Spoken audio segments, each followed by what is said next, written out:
Magandang araw po, welcome po sa aking channel, Love9 TV. Patalasasan po, meron po ba kayong mga properties na napapabayaan or non-performing assets? Plan nyo ibenta, pero wala kayong oras sa pagbenta nito. Kung ito'y pagkakatiwala nyo po sa amin, tawag lang po kayo sa aking numero, usap po tayo, gawin ko po ng video for free. Yes, libre po, wala po kayong babayaran. Tutulungan pa namin kayong mabenta ang inyong property. Kami na po bala sa marketing, sa boosting or paid ads. Even sa tripping, hindi na po kayo mapapagod sa pag-entertain ng mga buyers. Kami na po bala sa lahat. Tawag lang po kayo. Nandito po tayo ngayon sa Silang Cavite kung saan meron po tayong bagong video presentation. Isang private farm resort. May lot area po ito na 3,520 square meters more or less. Ito'y titulado. Buhay po ang may-ari. Kaya wala po kayo maging problema sa documentation o sa transfer ng title. May floor area na 400 square meters more or less. 3 bedrooms. Ang master bedroom with own toilet and bath. May 2 common toilet and bath. Attic na pwedeng gawing another room. May swimming pool. At meron pong dalawang entry at exit point na gate. Ang frontage po nitong property ay nasa 18 to 20 meters more or less. And ito naman po yung covered carport. Aside from this ay yung another carport dun sa kabilang gate. Yan po yung tinutukoy ko na pangalawang gate. With concrete fence na po buong property. Ito po'y nasa mataas na lugar. Ang estimated elevation above sea level ay 1,430.8 feet. Napakatahimik po ng lugar, sariwa ang hangin, at malamig po ang klima. Malayo na rin po ito sa 14 kilometers danger zone ng Taal Volcano. Ito po yung main door. Samahan niyo po ako, pasok po tayo. At welcome po dito sa bahay ni Ma'am at Sir. Ito po yung living area o salas. Sa dulo po ay may access door going to covered carport. Naka-tile flooring. Okay naman ang pintura ng ceiling at wall. May chandelier. At ito pong mga furnishings ay hindi po kasama. Pero kung sakali man po na maibigan ninyo, pwede naman tayong makipag-negotiate kay owner. Meron pong spiral stairs papunta sa attic. Mamaya po, akyat tayo dyan. Check po muna natin itong dining area. May chandelier, customized glass window. May wooden railing, tiled flooring, at ito'y high ceiling. Dito naman po ay yung formal kitchen. May ilang steps ng stair. Ito po yung kusina o kitchen na kung saan meron pong kitchen countertop. May kitchen drawer and cabinet. Then wall-mounted kitchen cabinet. At sa dulo po ay meron pong customized glass window. Hanggang dito po ang kitchen countertop na may stainless sink with faucet, kitchen window. Ito naman po yung another room na ginawang stock room sa ngayon. At dito naman po ay yung access door papunta sa dirty kitchen. Ito po yung naka-aluminum screen door. At yan naman po yung access na papunta naman sa swimming pool at sa likod ng bahay. Meron din pong breakfast table.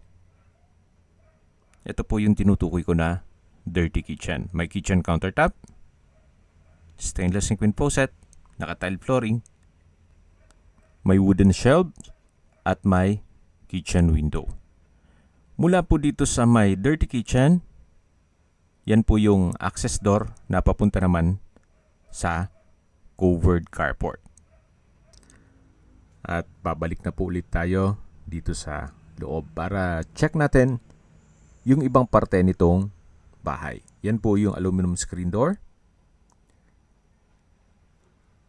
At dito naman po yung common toilet and bath. Naka PVC door. tiled flooring, hand wash basin, water closet with bidet, may bathroom window, at may shower. Ito po yung common toilet and bath na malapit po dito sa formal kitchen. Ito naman po yung tinutukoy ko kanina na isang kwarto na pwedeng gawing maid's room at sa ngayon ginawa nilang stock room. Nag-prepare na po sila para kung sakali man na ma-acquire nyo itong property, naka-ready na po ang mga kagamitan na dadalhin nila. Ito po yung breakfast nook at matatanaw natin yung kitchen countertop at wall-mounted kitchen cabinet. Balik po ulit tayo dito sa may dining area, may chandelier, at dito naman po yung living area, yung main door, at yung access door papunta sa covered carport na may access papunta sa likod ng bahay. Ito naman po yung tinutukoy ko na spiral stair na kung saan papunta po yan sa attic. For the second time, bitinin ko muna kayo. Mamaya na tayo akyat dyan. Check po muna natin itong common toilet and bath. Naka-wooden door, malaki ang spasyo, may hot shower set, water closet with bidet, hand wash basin, vanity mirror, shower curtain, towel holder, naka-tile bathroom wall from floor to ceiling.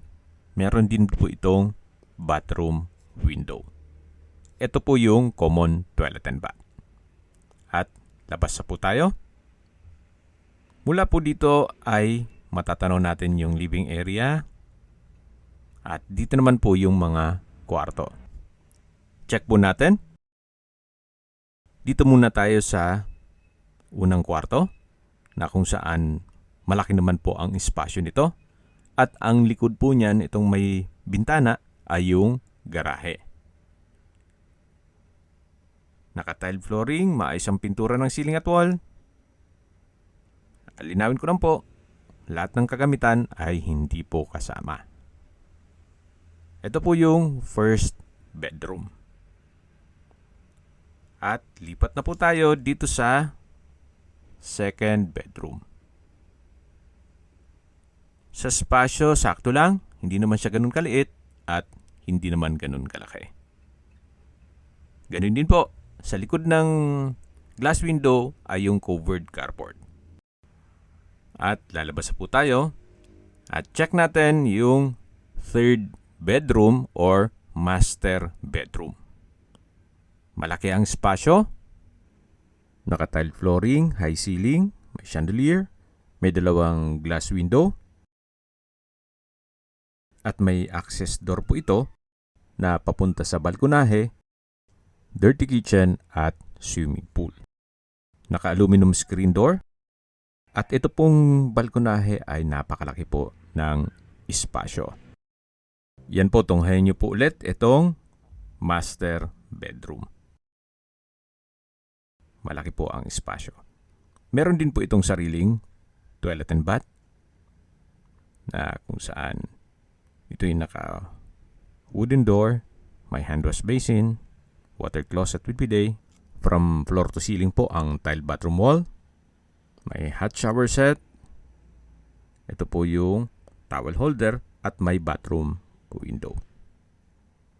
Ito po yung toilet and bath ng master bedroom.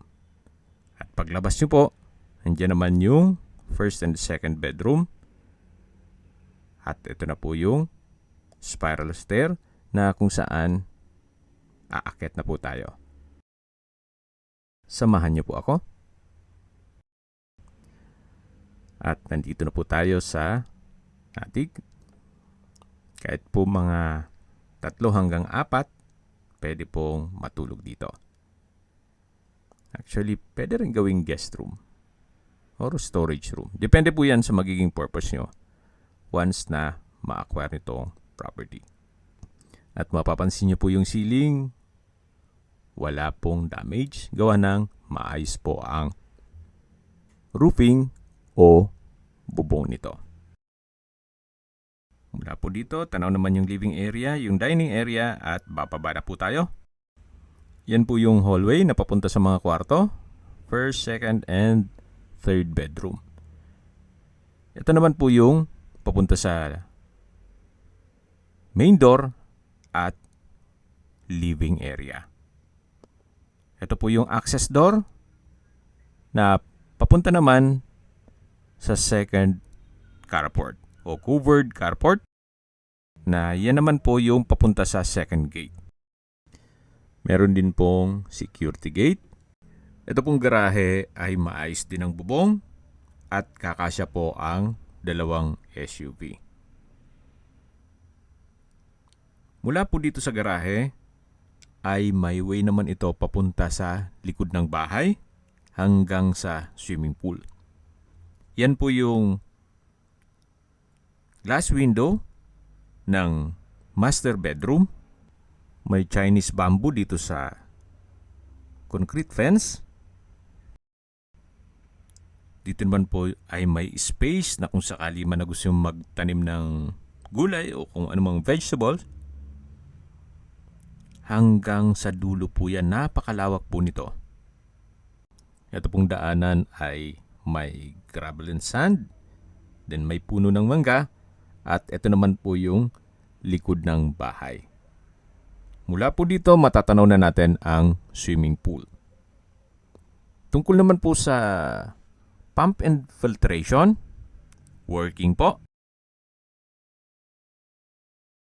At yan po yung swimming pool, may bridge na papunta naman sa kabilang side na meron pong billiard table, yung kubo na yon. May ilang kubo po dito sa paligid nitong swimming pool. Ito pong pool side ay naka-tile flooring at yung tiles naman ng swimming pool ay okay pa.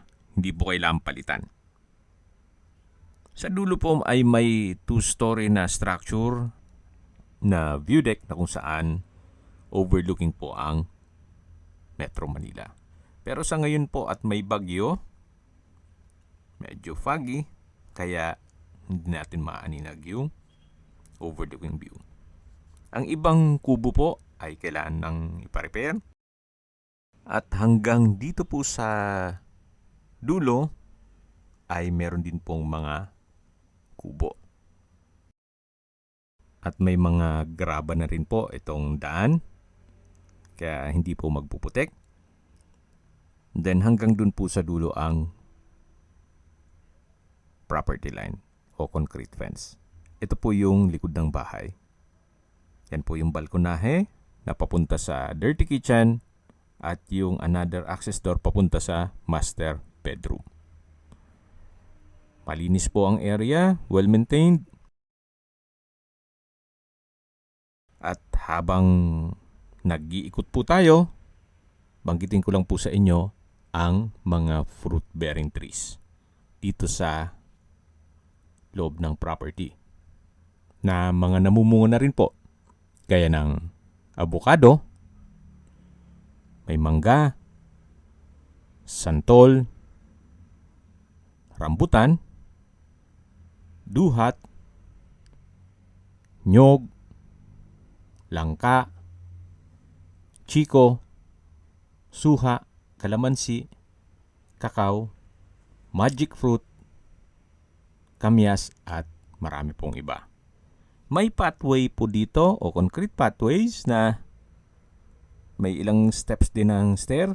Papunta naman dito sa pinakataas na parte nitong property na kung saan ito po yung tinutukoy ko, no? 2-story na view deck. Actually, pag inayos nyo po ito, pwede po itong gawing guest house. Malaki naman po ang espasyo nito. Ito po yung balkonahe. Naka-tile flooring. At dito naman po yung loob ng bahay na kung saan pwede pong gawing 2-bedroom. May another spiral stair. At ito naman po yung view deck. Sa ngayon po, wala tayong maninag. At medyo foggy po. at meron pong bagyo sa panahon ngayong nag-video shoot kami. Yan po yung property mula dito sa vacant lot na napakalaki hanggang dun sa swimming pool at dun sa orange na bubong o yung main house.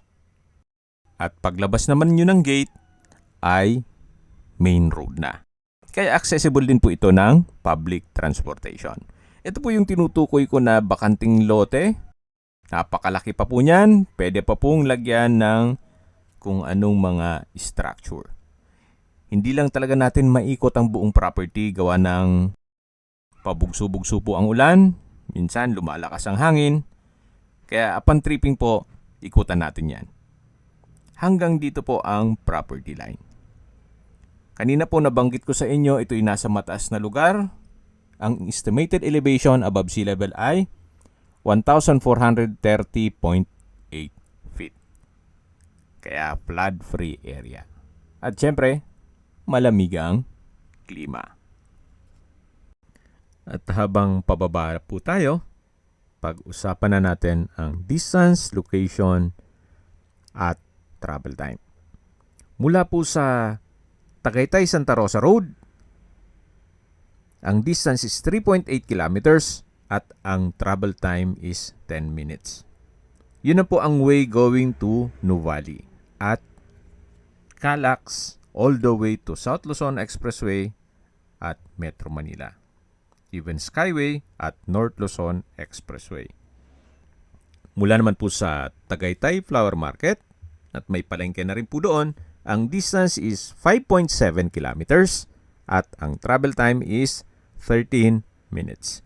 Mula naman po sa Tagaytay Rotonda, ang distance is 8.6 kilometers at ang travel time is 20 minutes. Kumpleto na po doon gaya ng malls, hotels, restaurants, banks, schools, church at hospital. Yan po yung lagong binabagit sa inyo na dapat nyo i-consider sa paghanap ng property ay yung meron pong malapit na hospital. Hindi ko naman po sinasabing sakitin kayo. Yan naman po yung for emergency purpose lang naman. At mula naman po sa Picnic Grove, ang distance is 6 kilometers at ang travel time is 14 minutes. Mula naman po sa Nuvali, ang distance is 17.8 kilometers at ang travel time is 34 minutes. Mula naman po sa Bayan ng Silang, kung saan kompleto rin po doon gaya ng public market, groceries, convenience store, remittance center, bank, schools, church at hospital. Ang distance is 6.5 kilometers at ang travel time is 18 minutes. Kung manggagaling naman po sa Manila o sa airport, ang distance is 58.8 kilometers at ang travel time is 1 hour and 16 minutes. Okay, sa presyo na po tayo. Binebenta po ito ni owner sa halagang 30 million pesos net. Ibig mong sabihin, si buyer na po ang sasagot sa lahat ng taxes at expenses with regard to documentation. Fair deal na rin po, gawa ng napakalaki na po nitong lot area, 3,520 square meters more or less, at ito'y titulado. Meron pa pong livable na structure, may swimming pool, at may ilang kubo, at napakalaki pa po ng vacant lot na pwede nyong lagyan ng iba pang structure na pwedeng mapakinabangan at maging income generating. Kung ayaw nyo magnegosyo at malaking pamilya kayo, pwedeng lagyan ng mga guest house sa dulo. Kung may mga katanungan po kayo at gusto nyo magpaset ng tripping dito sa property na to, tawag lang po kayo sa aking numero. Pero sana po ahead of time para ma-schedule din natin kay owner at hindi sila alis dito sa bahay at makausap nyo sila personally. At tungkol naman po sa presyo, well, try nyo pong mag-counter offer. Pero base sa pakikipag-usap po sa kanila, slightly negotiable na lang po.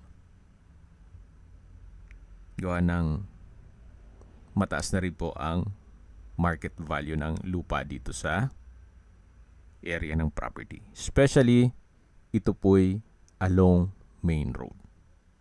At please manage your expectation, especially dito sa bahay. Although livable siya, may ilang parte na kailangang i-retouch, may kailangang i-maintain, pero halos libre na po yung bahay sa laki nitong property.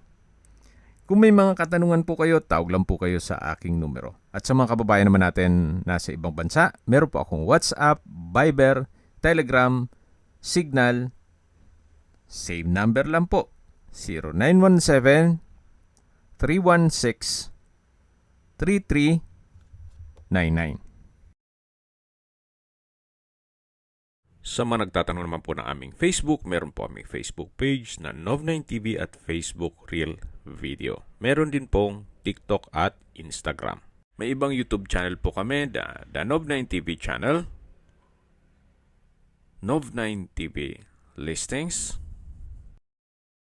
Nov9TV On The Spot, Nov9TV Updates, at Nov9TV House Rental.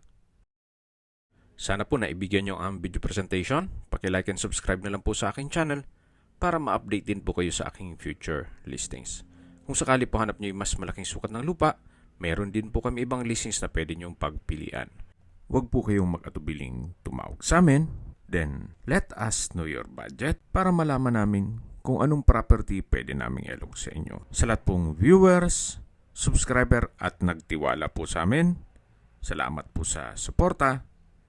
Ingat po kayo lagi at yung pamilya. Maraming salamat po.